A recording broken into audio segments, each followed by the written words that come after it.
It's fracking cold. At like some point, I really need to come up with a theme song or some kind of opening for this show. But welcome everyone. Another fun drive with Austin Guy. If you heard last week's episode, yes, being recorded all on the same day, just on my drive back home. But I kind of like it, even though like I very rushed to just put out an episode for the week.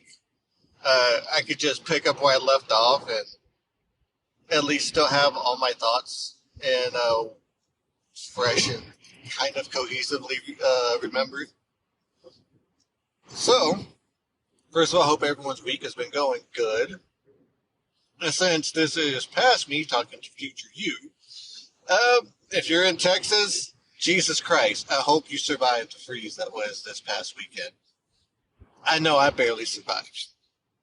And if you had to drive or work outside in it, holy hell, thank you for your service. You are the true troopers, the real MVPs of this state. And also for anyone up north, because we have that nice little winter storm that made its way through. Hope everyone's been doing good on that part. If you're out on the East Coast, and hopefully, again, this is past me talking to future you. Hopefully, nothing too bad happened. I think so far I've been reading there's like one death from the winter storm. Just hope it stays at one. Sucks that it had to come up to one, but like any natural disaster, it's gonna be inevitable that there's at least gonna be one, if not a handful, in the best scenario. But continuing on from last week. So yes, I am still continuing with the 366 Days of Horror. Did say I did want to mention like my future plans so far that I've had on like movies picked out for the year. And I know I mentioned I had Us for Martin Luther King Day. Just thinking about doing The Blackening. I don't know if I want to do that for a certain day or not. But I felt like the whole Hands Across America was the main thing, like the whole unification, people coming together for a greater cause kind of thing. I still don't like that was part of the theme of the movie or part of like an element in the movie, which is probably why it didn't really sit well with me after watching it. But after listening to a few podcast reviews about it and some breakdowns and discussions, it kind of really did take me away from the movie. Even though it was only mentioned in the beginning and then mentioned in the end, the fact that it was like bookend like that, and there was so much to digest in the middle, probably just didn't help with how I received the movie. But again, I'm actually kind of excited to get back into it, give it a second watch with new eyes, and already knowing what to expect in certain parts, and also just seeing different views and just finding how that clicks and if that works better for me. For Valentine's Day, last leap year, when I did the 366 days of movies, from the 1st to the 14th on Valentine's Day, I did only romantic movies. So like rom-coms, romance, love stories. At least the 1st to the 13th. The 14th was more of like a post-relationship movie. It was on a breakup, surrounding like remembering the times you had with the loved one and then kind of just learning to let go. Just because I was kind of going through that at the time-ish. And it was a little bit therapeutic on that. Actually, it really helped to do that. But I did like doing that just as an overall theme of 14 days of just love-centric movies. And then the rest of the month was just whatever I felt like watching. So trying to find 14, at least 13-ish movies of horror that center around relationships or love. It's kind of hard, just because in my repertoire, like I have only seen maybe a handful at most, and I know there's quite a few out there. And anyone listening to this is probably screaming at me, like certain titles are just saying like you could easily make a whole month out of that. But it's just sticking to the 13 days because obviously the 14th day is going to be My Bloody Valentine for Valentine's Day. I'm going to be doing the original, not the remake slash reboot. So the 1980s one, I believe it was the 80s that it came out in on Valentine's Day. And then probably going to do Audition, even though I want to save Audition for a later time, but we'll see what all pops up when I decide to try and find movies centered around relationships. I'm trying to save a lot of the hardcore movies for near the end, because I kind of wanted that like 6 days, or yeah, the 5 days, because I already got like New Year's Eve picked out. I wanted the 5 days between Christmas and New Year's Day set for just like the most depraved movies I could find. Just because it's like a fun way to end the note. Christmas is over, a New Year's coming. We only got like 5 days in there, 6 days technically. But like I kind of want to just hit it real hard on that last push. And then Christmas Eve is going to be minutes to midnight. So like Audition, while it's not a very intense movie, that there's a lot of elements in there that make it really intense and really hard. So for some people to kind of stomach and push through, because once it takes off, it takes off. Granted, it takes about like 45 minutes to an hour to take off. But I wanted to save like that for a later in the year. High Tension, possibly like later in the year. Raw. That is a very intense movie. Not like gores and visual, but just like watching it with anyone new that has never seen the movie or seen a trailer for it, and just being like, hey, I saw this on Netflix, you have to watch it, and just gauging some of the reactions. Like, it hits a gross factor with people. And it's even with me, there's like one scene that just really hit a real big gross factor with me, and I can't. Like, granted, the scene is only like 5 seconds long when they actually show you what was going on, and it's like, nah, just the thought of that alone just makes me just queasy. So I might save that for the last 5 days. I might do it like sometime in October, because I still have my personal October lineup. If you've ever listened to my old podcast, the Austin Guy podcast, if you ever listen to some of the Almost Nerds podcasts, if I ever mention it on there, which I don't. I think I may have mentioned it once. I do every year. It doesn't matter like what I'm doing for the year. It's just every single year in October, I always have a horror movie or a scary Halloweenish movie lineup thing, and I break it up into weeks. So like week 1, it's all just Halloween movies that are super kid friendly because it's the beginning of the month. We're gonna start tame. We're gonna get worse from there. So the first 7 days, it's going to be like Casper the Friendly Ghost. What other ones do I usually show them? Like The Boy Who Cried Werewolf from Nickelodeon. Fun size. It doesn't have to be scary. It just has to be around Halloween, or it could just be around like ghosts, but still be super kid friendly and like very, very extremely light on the scares, if not have any scares at all. That's usually week 1.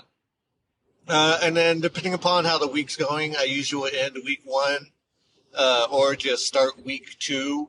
I do make way for like some what I call transitional movies, where it's like they're not as scary. They could be in week 1, but they also fit more into week 2 kind of thing. Week 2 is like the ghost stories that is what I usually preface it as. They're not animated. They're like live action. They have a little more scare elements to them. They're not just Halloween based, but they have horror elements. They have certain scare moments. Whether the scares may be tamed by a horror movie's fan standard, like if a 10-year-old were to watch it, it would still possibly get them to jump maybe once or twice, kind of thing. So like Goosebumps. I usually start the week off with The Fog, just because that is a really good ghost story movie. There's no real gore. There's no nudity. There's maybe a little bit of language. And it's an actual ghost story. So there's no like horrifying creatures or horrifying images. There are scary elements and horrifying elements, but nothing that's going to be like, Jesus Christ, you're going to scar a kid kind of thing. Goosebumps, like I said before, Goosebumps 2, maybe like Ghostbusters. Like those kinds of movies are like week 2. And then some of them, like I said, depending on how the week's going for that year, I may have the transitional films, like, just on any of the weekends. Week 3 is the like the modern, like not modern, but like the nightmare stuff. So you're gonna have like the slasher movies. You're gonna have, of course, like Scream, Halloween, Friday the 13th, Nightmare on Elm Street. What else? Day of the Dead, Night of the Living Dead, Dawn of the Dead, Land of the Dead. Any of the like George Romero movies.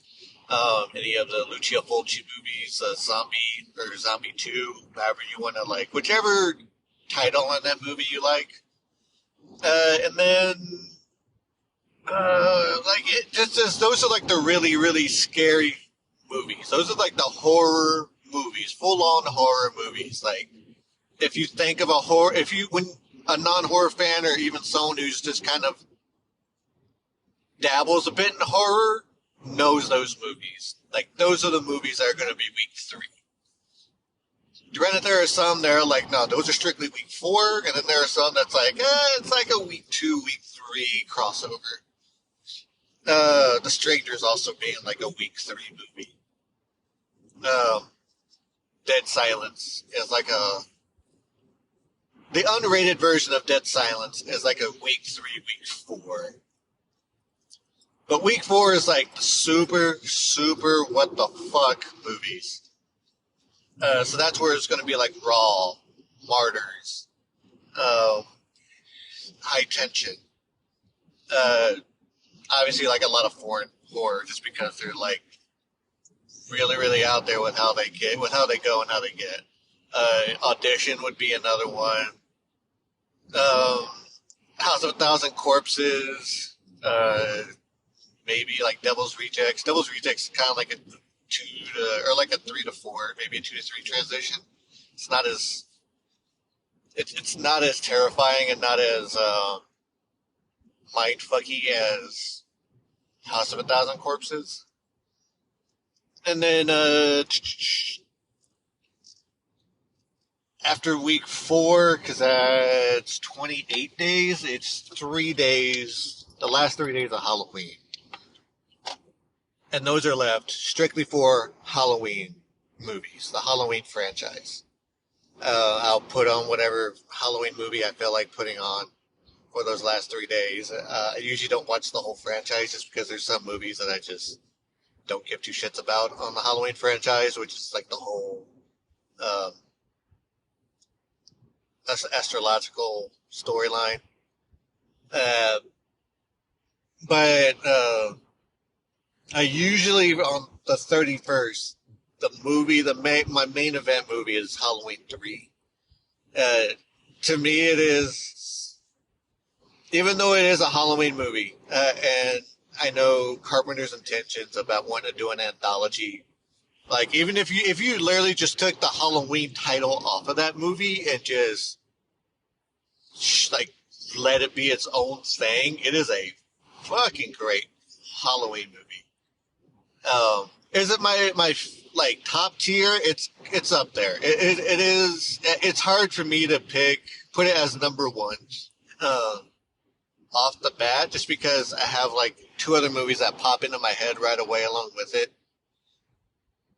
But it usually does win out. I have to like go through the pros and cons and how I'm feeling and the competition, like side by side comparisons. Um, but yeah, that's usually like my main event for the whole month is Halloween 3. I usually might put on like the original Halloween, Halloween 2, maybe H2O, the Rob Zombie Halloween movies, because apparently I'm one of like the 18 people that likes them. And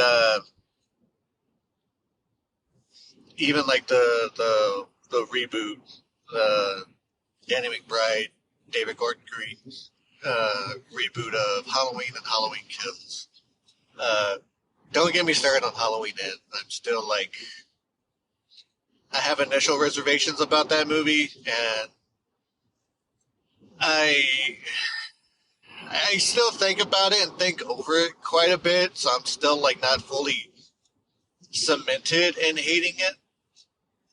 I just really dislike it, uh, and I have my purposes and my reasons for that.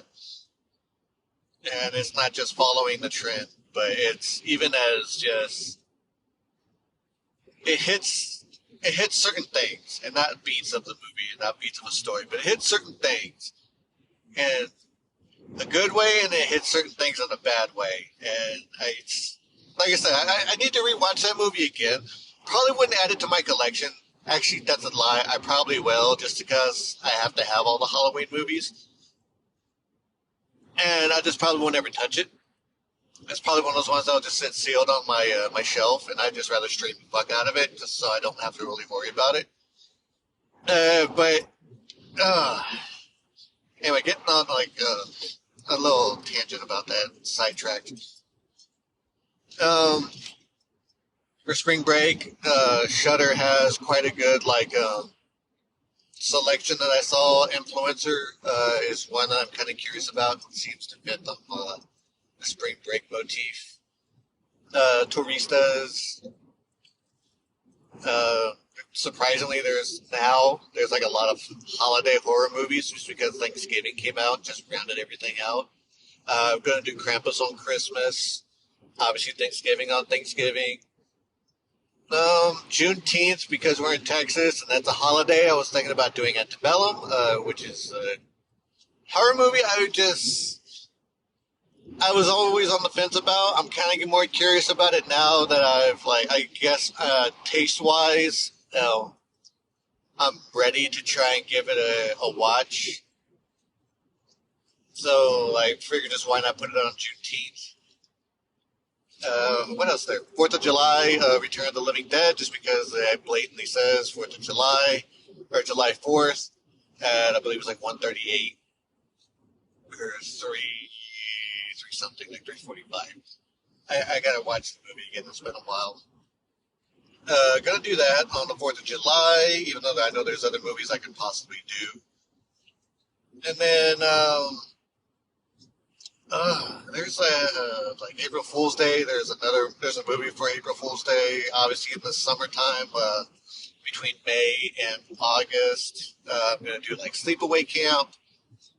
A few of like the big blockbuster movies I'm gonna do on that too, just because when I did the 366 Days of movies, I reserved the summer movies as for the big blockbusters on purpose because a lot get released at that time. Sorry, excuse me. So, still gonna do Jaws, maybe like Super 8. I'm still kind of fuzzy on like certain movies where I'm like, this seems more thriller than horror or more sci-fi than horror. I'm trying to keep it movies that are like at least 51% horror, if not 50% horror. Just so that way I know I'm in that safe range of no one looking at me and going like, that's technically not horror, that's this, or that really shouldn't be counted as horror, that should be counted as this. I want to kind of avoid that. So if it's at least like 51% horror, I'm gonna watch it and put it on the list.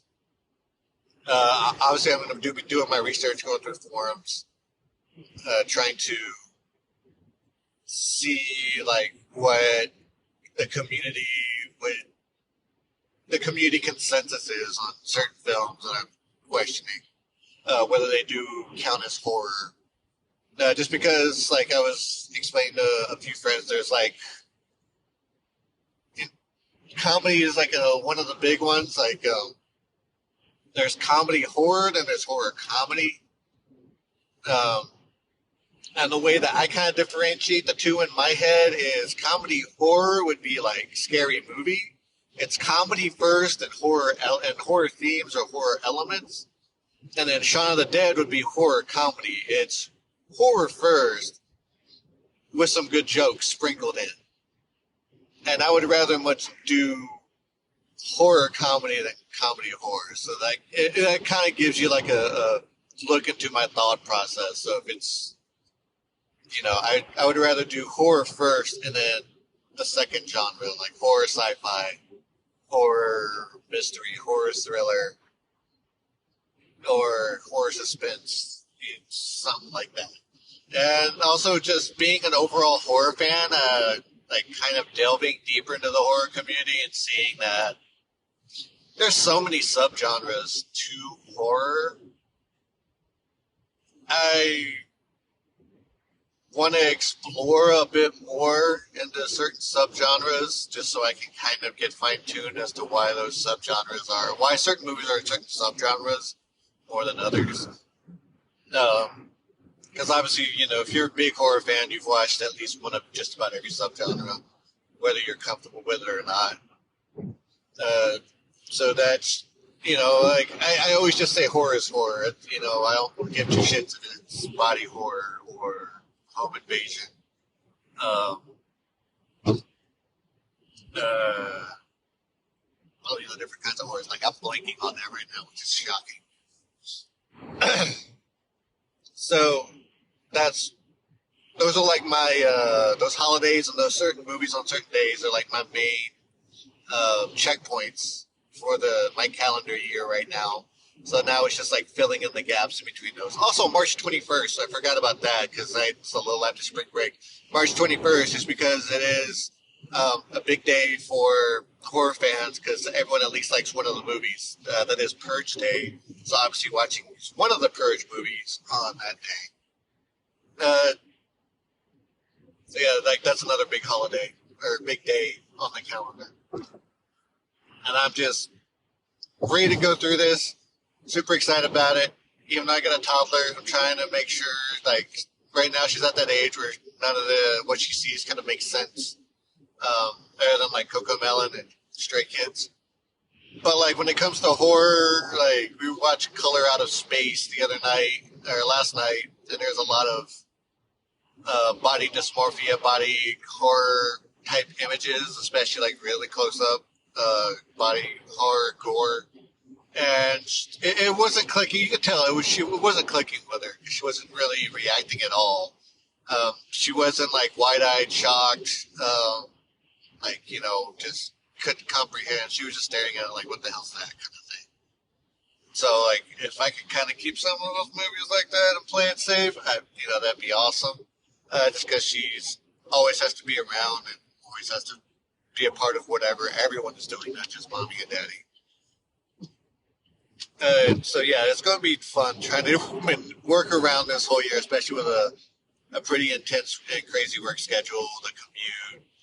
When I was working at my old job and still doing the 1 hour commute, if I was working late, this is like really bad advice, but I would actually start the movie on the ride home and either finish it on my TV when I got home, or sometimes I would even start it on my commute to work and then finish it on my commute back.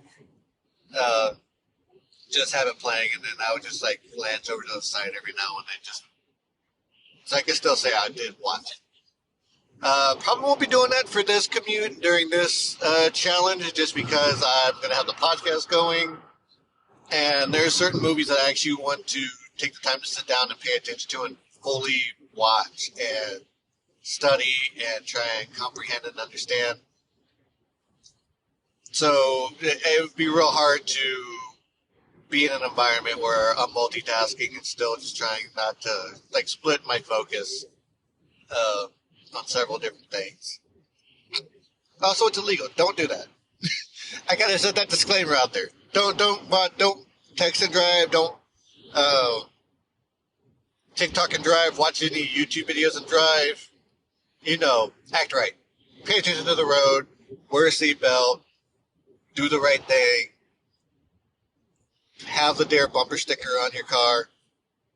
You get where I'm coming with this. So, did want to give a quick overview of what we have watched so far. As of this last Tuesday, we started the year off with, or I started the year off because my wife doesn't like horror movies. They have my kids just jump in whenever they feel a movie's interesting enough.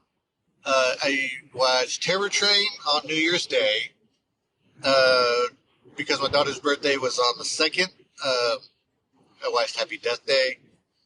And then watched The Cemetery, or The House by the Cemetery. And then I started the Hell House series. I feel like I'm missing a movie. I probably am. No, I'm not. Because I watched the all 4 Hell House installments. Color Out of Space, and then tonight is Talk to Me. Which I am very, very, as I expressed last week, very excited about. Hell House, I was very, very, very surprised by. Like, I don't really get anxious. I don't have anxiety. I don't really get anxious. I do go with, like, the atmosphere. If I get sucked into a movie, I will be fully invested. I would go through the emotions with that movie. And surprisingly, with Hell House LLC, the first one, I got way too deep into. I didn't really get jump scared or scream. I already had some prior knowledge about the movie just because I saw a few reels about the clowns and the franchise. So those aren't, like, that's not a spoiler either. But I went in not knowing anything else, just reading story synopsises and then watching the movie and being like, feeling like they're two different things. Like, I guess my expectations of how they were going to do the story off the synopsis on IMDb and Shudder were going to be compared to what was actually executed. And I got super invested into it. And when they built up the suspense, I felt the suspense. I felt my heart rate go up. I caught myself being really, like, on the edge of my seat going like, oh shit, what's going to be around that corner when they pop out? I know it's not going to be like a big jump scare because they did do like the loud noise to get you. You're just there with the group and you almost react accordingly with the people. And that's what I really liked about it. It evoked those emotions and it got me very invested into it. I did like the approach of the director and the writer saying that the movies were made with a trilogy in mind. They weren't, hey, we did this movie, if we did another, cool, and then they got greenlit for another movie, and then they did the second one as like, hey, we're going to do this and kind of build on it a little more, and if we make another movie, cool, and then they got greenlit again. No, like he had it built as a trilogy in mind, so the way that they shot it and executed the first 3 movies was as if you were watching acts of a bigger movie. So it was a complete story that was a launching point for the second story. And then the second story was a complete story, but also a launching point for the third story. The fourth one, it seemed like a far stretch, and I get the idea of the Abaddon trilogy being complete, and now you have to move on because you kind of want to do more. You want to show that there's a bigger influence. You want to build the world out. And so it felt like a little bit of a stretch making a connection to that trilogy in the fourth movie and saying it was kind of like a sequel, prequel kind of thing. It was enjoyable. It had its faults, like a lot of people say. But for me, it was still enjoyable. I enjoyed all four movies. If I had to rank them, it would probably be first, fourth, second, third.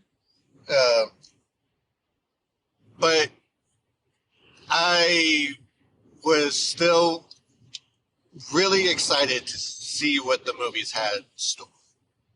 And then once I saw what they had in store, I was actually very excited that they didn't disappoint. Even though I had no expectations, so the bar was set really low. That really didn't mean much because it beyond exceeded those expectations. Even though at first I'm like, okay, this, there's a little bit of reading. Some of this is like a little bit, how does it fit in kind of thing. And then as you just get sucked in and just watch, you're like, oh shit, it all makes sense.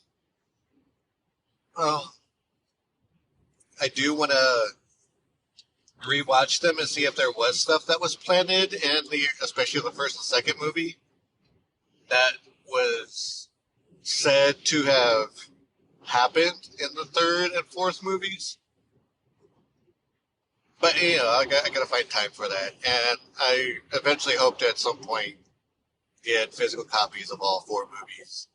And when I do that, I'll probably take the time at some point in time and rewatch them and dissect them. Color Out of Space, another one. Like, I heard a lot of good things. The cover looked interesting. It was always a very cheap buy. I just never wanted to spend the money. Just because I'm like, I hear really good reviews, but it's like a $15 4K Blu-ray. That's like a little bit of a mixed signal there.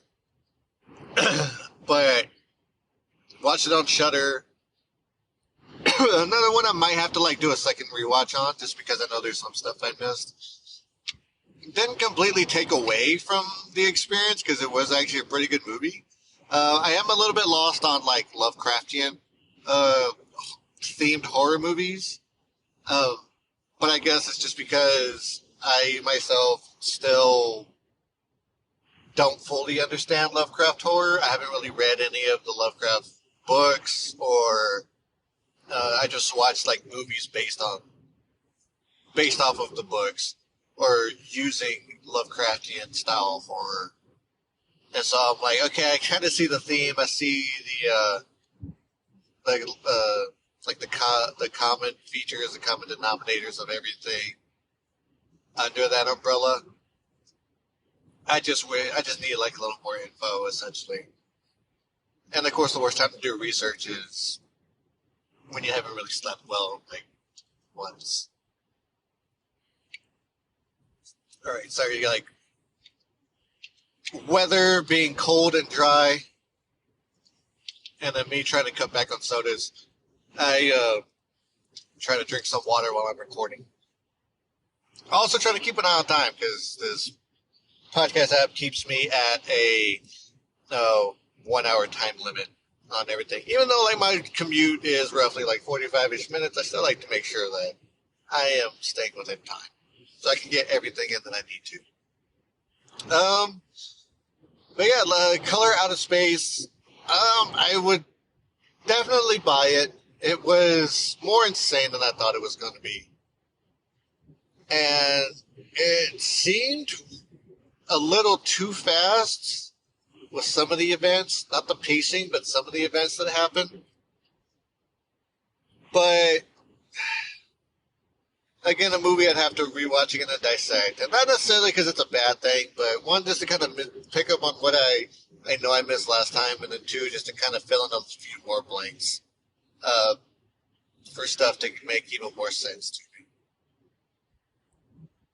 And then a few quick shout outs too, just because I am back in town now, so I got maybe 15-ish minutes left before I get home.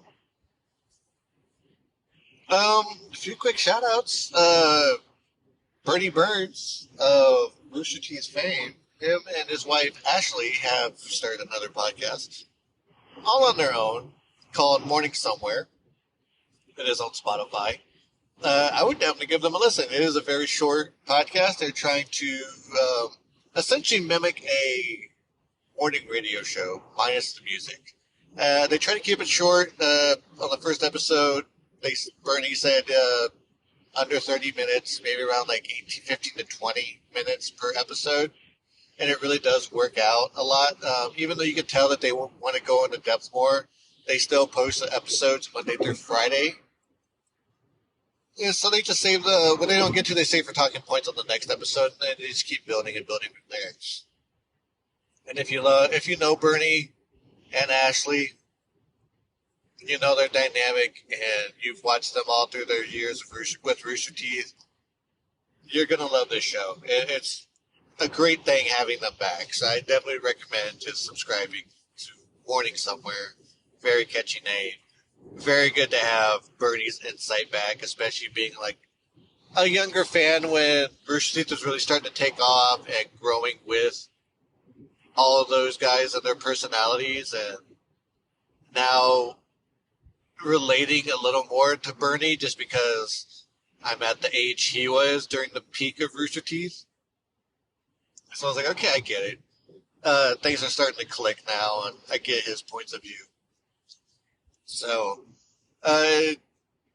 Adios Amigos, my buddy's podcast that they will be launching hopefully soon. I know they're waiting on me for another dry run. Scheduling conflicts have been a pain in the ass. That and just life conflicts have been a pain in the ass. Might see if I could just hop on with my recording set and record with them. Just to kind of give it like maybe a bonus episode for a Patreon. Or just even like a filler episode if I don't have anything else going on. Or don't have enough time to record because I got too much going on. So we'll check that out whenever they decide to actually release the show and what platform they're going to put it on. I will go ahead and throw that out there. And then, just in case anyone's curious about the horror movie podcast and the horror podcasts that I listen to, I have become a really big fan of Horror Movie Club. I really like Ashvin and Brian. Even though they do give the disclaimers, they're not quite nerds, but not quite noobs. They do miss a few things. It's a little bit, nerve-wracking for someone who studies film and loves horror and studies horror. But I love their dynamic. I love the personalities. The show format is actually pretty fun and amazing. Worth a listen. I'm glad I get to get an episode every Wednesday from them. And that's like another thing too. Like, I listen to a lot of podcasts when I'm on this commute, and it just made me want to, because it's like I want to jump in and share with some of these views on movies or my ideas or like my thoughts on everything, and it's just me by myself in the car. But Halloweenies, granted, some of their episodes are really, really long, but I do like some of the discussions or some of the movies either that they're reviewing, franchises they're reviewing, or even just generally talking about horror movies and movie releases. Who else am I like? All Inside of You. By okay, I'm blanking on his name. The guy who played Lex Luthor in Smallville. It's like the best way to give you his name right now, just because I'm blanking. But Inside of You. It's his show, and he has his celebrity friends come on, and they talk about mental health, and they just pretty much just open up real wide on that podcast, and it really humanizes them and lets people know too that on certain struggles or certain things that they're not alone. Everyone goes through them, no matter how famous you are, how rich you are, how poor you are. And if it's from your favorite celebrity, just hearing those inside personal stories is also like pretty awesome and endearing. So I do love the podcast inside of you.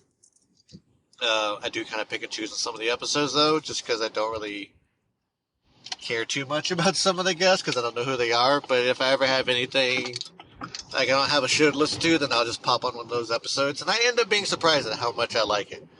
Uh, A24 podcast, since we're about to watch an A24 movie, they don't post often, but their show format is just solid gold to me. A lot of people on the comments on the Apple Music page or the Apple Podcast page tend to disagree, but I mean, you get two people who have a common interest or a similarity in one way or another, and you put them in a room and just let them talk. They choose the topics. They have the conversations, and it's been just amazing, just to listen to, especially having worked in the film industry, having that experience. It's pretty great just to be able to be like, I know where they're coming from. I can kind of relate. And it's just fun to hear those processes because being part of any kind of creative endeavor is very hard. It takes a lot of energy, resources, time, money, you name it. Some people are naturally gifted at it and they can just do. Other people have to take time and let it come to them. And then other people just don't have a creative bone in their body, but they like the results of the creative folk. And, just that show and hearing those processes is always a joy to just listen to. I think that's it. I've been listening to was it The Tower? I think that's the name of it. Tower 4, actually, yeah, it's Tower 4. It's a fictional story podcast about a guy who goes to a Firewatch tower to be a Firewatch ranger and ends up going through like some crazy ass paranormal freaky shit. They don't post as often either. They said that on this season they're posting one episode a month, if that. But they're on their third or fourth season right now. I think it's third season. So if you start it now, you have like 2 full seasons to catch up on, and they're pretty lengthy. They're between like 30 to 48, 50 minutes. But it's a really good story to just get wrapped up in, especially if you have a long drive. Like you just get lost in the story, and you just enjoy it. Especially since it's all just audio and it just the sound design and atmosphere of the writing are actually very like collaboratively genius and just well done. But yeah, that's all I've been catching up on. And thank you for listening about this rant on my adventure for the year. I am almost home, and we're at the 44-minute mark ish. So, I don't have any set plans for the next few episodes. Actually, I do. That's a lie, as I said earlier. But I mean, I don't know. I don't have one set that I'm going to be recording next. So it'll be a surprise to both of us what I decide to talk about. I won't be doing any commuting for the next 2 days, so I'll have enough time to just kind of build up some notes and some discussion points. Some of these episodes that I may talk about may be like 2-parters. I'll try if I end up doing parts of episodes, if it being too long to where it has to be broken up into parts, I will try to keep it just as 2 parts. Just because I feel 3 would be too much to listen to on one set subject.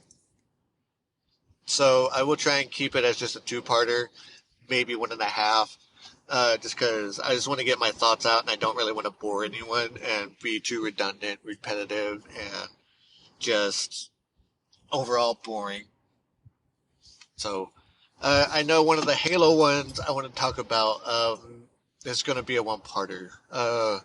One of the about Marvel Studios and their issues is probably definitely going to be a two-parter, just because there's a lot I want to unpack and how I'm going to talk about it. Um, and then just overall, like maybe movie reviews, maybe franchise reviews, just whatever pops in my head for the commute, the drive.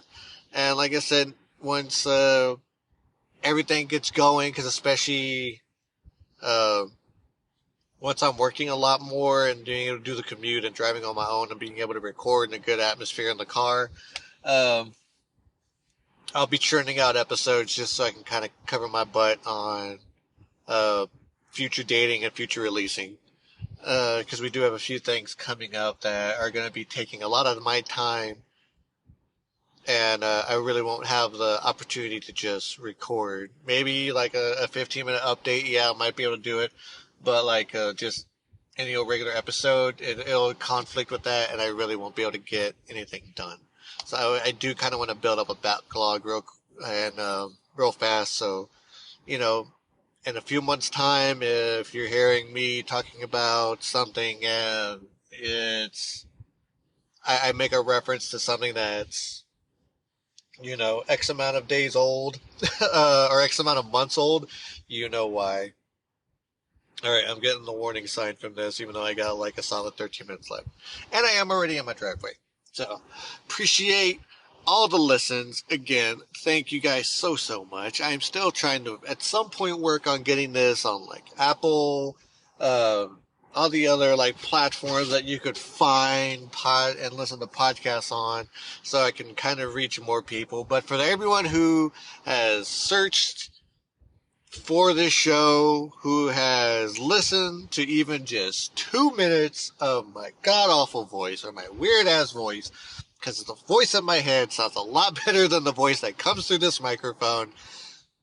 Thank you so much. I appreciate you just giving me a try. If you stuck around for every single second of every single episode, I appreciate your support. I appreciate the fact that you find me interesting. It means the world to me.